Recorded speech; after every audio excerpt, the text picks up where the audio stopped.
Hello everybody, my name's Andy Lowndes. I'm one of the mental health team lecturers, and I'm also very lucky to have the university support me to be the deputy chair of a Scottish charity called Playlist for Life. What I'm going to do today as part of this storyboard is tell you a little bit about perhaps something that is the biggest public health, biggest economical, societal and moral challenge facing our world at this time, and that is the subject of dementia care. Perhaps some of you from different fields are wondering why we're doing something around dementia care, and well, for me it's that you as a nurse will come across people who maybe don't have a diagnosis but are affected on this dementia journey, whether they're children, grandchildren, mothers, daughters. The youngest person that I've nursed with dementia was 39, and I'm sure there are people much younger than that even who receive a diagnosis of dementia. Also, there is a requirement that all nurses are educated to a certain level in dementia care, because we are all going to be dealing with clients on a dementia journey, whether they're diagnosed or just family members. And by the end of first year, you are supposed to be what's called dementia informed, and that's on a document called the Promoting Excellence Framework. And you're going to go through a number of activities in year one, which will help you become informed about dementia. But for this storyboard in this module, what I'm going to tell you about is a bit about Playlist for Life, this charity. And I've been a nurse for more years than I care to remember, but this is perhaps the most person-centred intervention that I've ever been involved in. And there's been a few of those, but this is probably the best thing I've ever done as well. And what we're going to do is we're going to show you a couple of videos, and we're going to let you do the e-learning programme for Playlist, which will take less than a couple of hours, and I'm sure you'll enjoy doing it. And it will give you a certificate at the end when you've completed this that can go into your portfolio, and will give some evidence to you becoming that dementia-informed person. So I'm just going to tell you at the beginning a little bit about dementia. I feel that it would be wrong not to do that and just launch into person-centredness here, but I'll tell you a little bit about dementia, and then you can do the e-learning programme. So dementia, as I say, is probably the biggest single public health, economical, societal, moral challenge to face our world. And just so that you know, that dementia is an umbrella term for probably about 100 different degenerative brain conditions. Conditions which affect our ability to remember seemingly simple and recent things, to remember who you are and who the people around you are. Conditions that affect your ability to think, to reason, to rationalise, and to work out what were once simple problems. Conditions that therefore begin to affect your mood and your behaviour, leading to you not being able to work and function as before. In 2010, Alzheimer's Disease International estimated that there were about 36 million people living globally with dementia, and that by 2050 that would climb to about 115 million people. And much of that increase would be in developing countries where people were beginning to live longer. Age is the most prevalent risk factor for developing a dementia. So already 62% of people with dementia live in developing countries, but by 2050 that would rise to around 71%. So if you think about the increase in these different areas of the world, by 2050, Europe will see a 90% increase in the number of people living with dementia. Asia will see a 226% increase. In the Americas, it will be around 248%. And in Africa, 345%. a 345% increase in the percentage of people in the population living with dementia. There's a new case of dementia in the world every 4 seconds. Most people currently living with dementia haven't received a formal diagnosis. In high-income countries, only about 20 to 50% of people are recognised and documented in primary care. And that leads to a treatment gap. And that treatment gap is certainly greater in low and middle income countries. And one study in India suggested that around about 90% of people with dementia remain unidentified and undiagnosed. And if these statistics were extrapolated to other countries worldwide, it suggests that around about 28 million of the 36 million people with dementia haven't received a diagnosis, and therefore don't get access to treatment, to care and organised support that formal diagnosis would lead to. So the financial cost of dementia is enormous. If dementia care were a country, it would be the 18th largest economy, ranking somewhere between Turkey and Indonesia.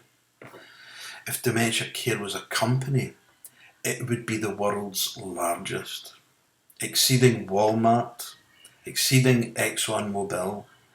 If dementia care were a company, its annual revenue would be around about 604 billion US dollars.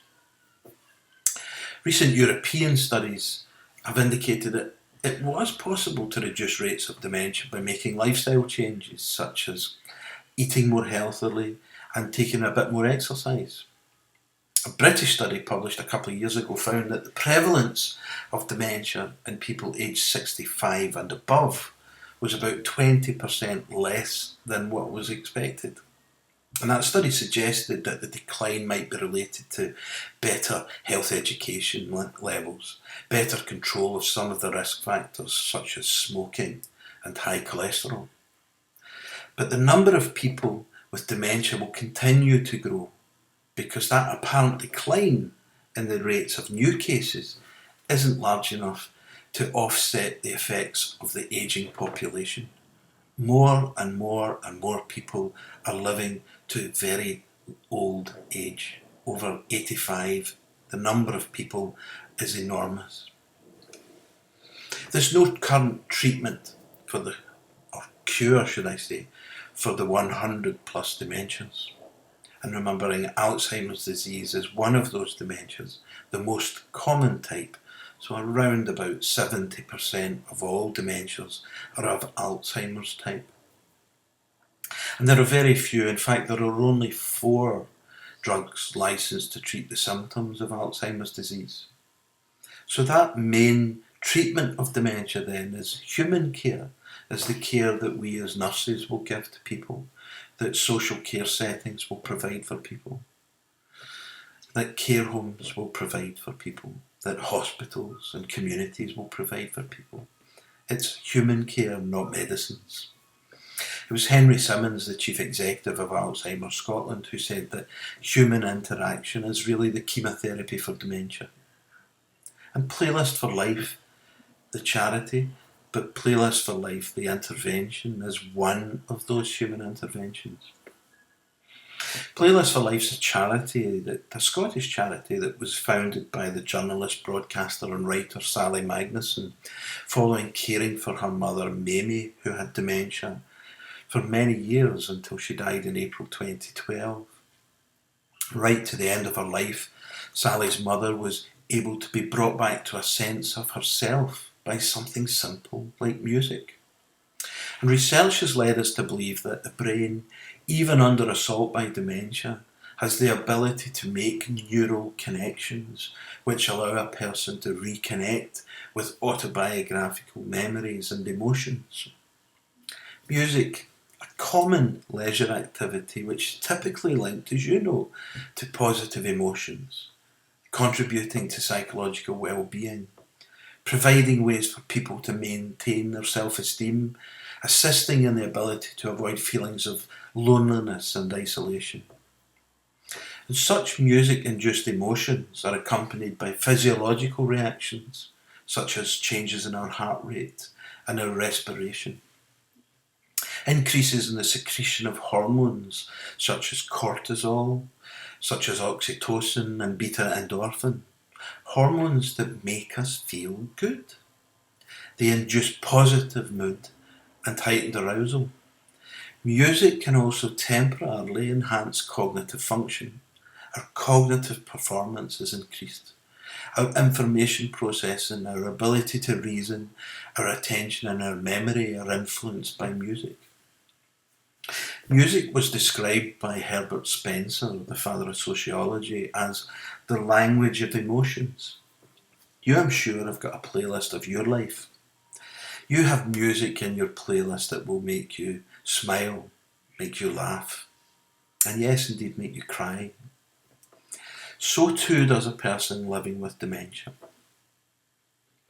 The charity Playlist for Life seeks to support and encourage families and caregivers of a person living with dementia to identify and create a playlist of uniquely meaningful music and put it onto something like an iPod or an iPlayer and offer it to that person living with dementia at any time of the day.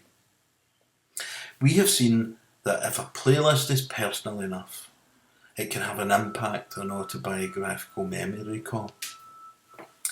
One of the first people that we met really when we started the charity was a couple in a care home in Renfrew in Glasgow.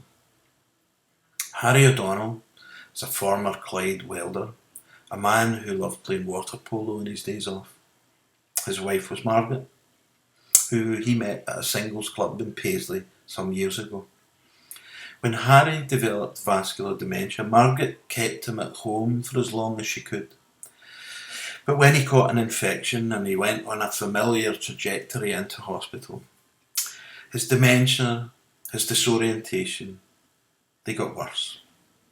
And from there, Harry had to move into a care home, where, despite it being a really good care home, a very caring one, the staff were finding it really difficult to engage with him at all. Margaret was falling into despair. She would visit each day and she would leave in tears. She felt that she was losing Harry. When I first visited Harry with Margaret, he looked like a man who hadn't got long to go. He sat in his chair, he said nothing. He was slumped. He was pale in his chair. He was inert. And to be pretty honest, he was fairly lifeless. We were told it had been some time since Harry had even tried to speak. He was barely eating. But inside, Harry, as we were soon to discover, was still there, waiting to be awakened. A huge potential for connection with his beloved Margaret was still there, if only the key to Harry's selfhood could be found. Words that could be summoned to lips that seemed to have been forgotten, even forgotten how to form those words, were still there if we could find the key. Well, Margaret got an iPod and I went back a few times to help them compile a playlist, and we used iTunes at that time. We found the music that we thought would be most evocative for Harry and his life. We looked to make contact with children, with any surviving siblings and friends who might be able to offer suggestions of music from further back in Harry's life, music that might strike a chord with Harry's memory and stimulate some of those neural networks that dementia damages but rarely completely destroys. And it's because our brain, the response to music in our brain involves so many different parts of the brain at once. We visited 3 months or so later to see how Harry was doing. Didn't quite know what to expect. And we went back with a video camera and here's what we did. I am so enthusiastic about it. I think it's fabulous. Being able to see people connecting again, being able to see the person with dementia obviously focusing on their family member again, Just to see him become the person he is that you can see today, it's just amazing. And this is a remarkable change in the man that I first met around 6 months ago.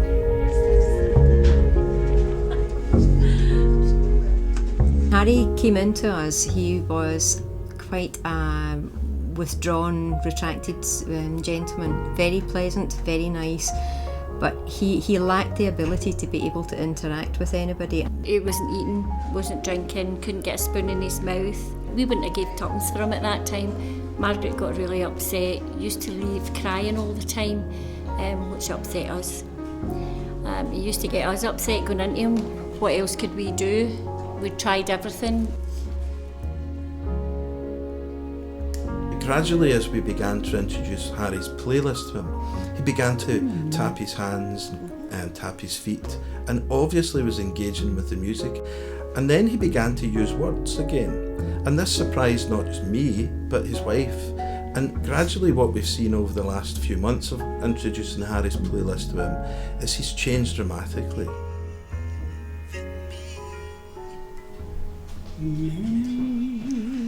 On my mind, and now that we've come to the end of our rainbows. To me, it has made a big difference. He was regressed. He was right back, and I just thought he was going, absolutely going from me. But not now. He's back, and he's loud, and he wants to talk, and he wants to take part. It's just amazing. It is amazing because he was very unresponsive for a long time when we first had him here, and we tried a lot of different things to bring him into the conversation, and it was still non-reactive. And just lately, because of the music, certainly because of the music, he has become the person he was before. This is what Harry and I used to dance to when we met. We used to dance to this one when we met, didn't we? At the Singles Club. Oh, aye. You used to sing this, didn't you? I sing it. I sing it. And that's when I fell for you, wasn't it? That's It's been wonderful to watch the transformation from Harry, from being somebody with a really severe dementia. He still has a severe dementia, but the fact that he can now interact with his wife when the music is on, he sings along very unprompted, doesn't really need a lot of encouragement to do it, and he's got a smile that would break hearts. It's absolutely amazing. Tell me this, can you be sure that the kind of transformation that you're describing is actually down to the personal playlist for life that was introduced to Harry?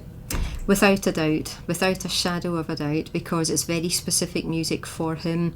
Now, before we could possibly have looked at some of the medication that Harry would have been on to brighten him up a little bit, to maybe try to get him to interact a bit more.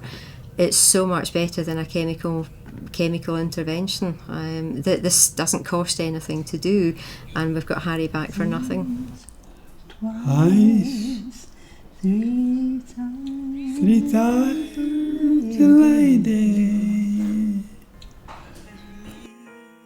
When he hears that, he knows that there's been something in his past it's related to, and well, if it wasn't, he wouldn't be able to sing them, Oh, that's true.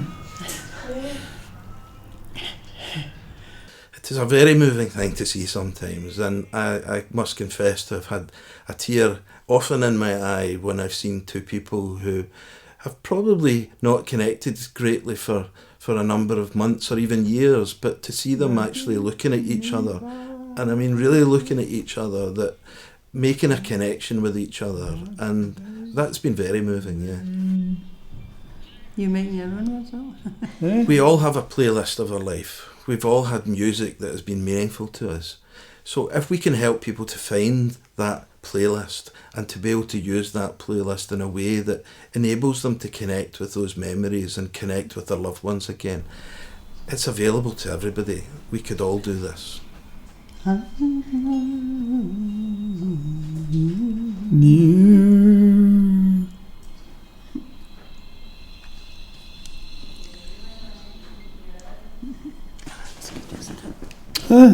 Is that good? How's that?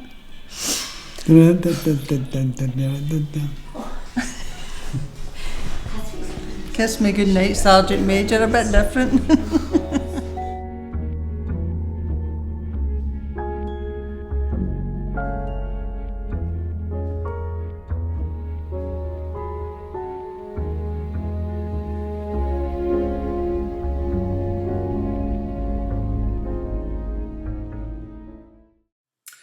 So Margaret used to live in tears after visiting Harry each day.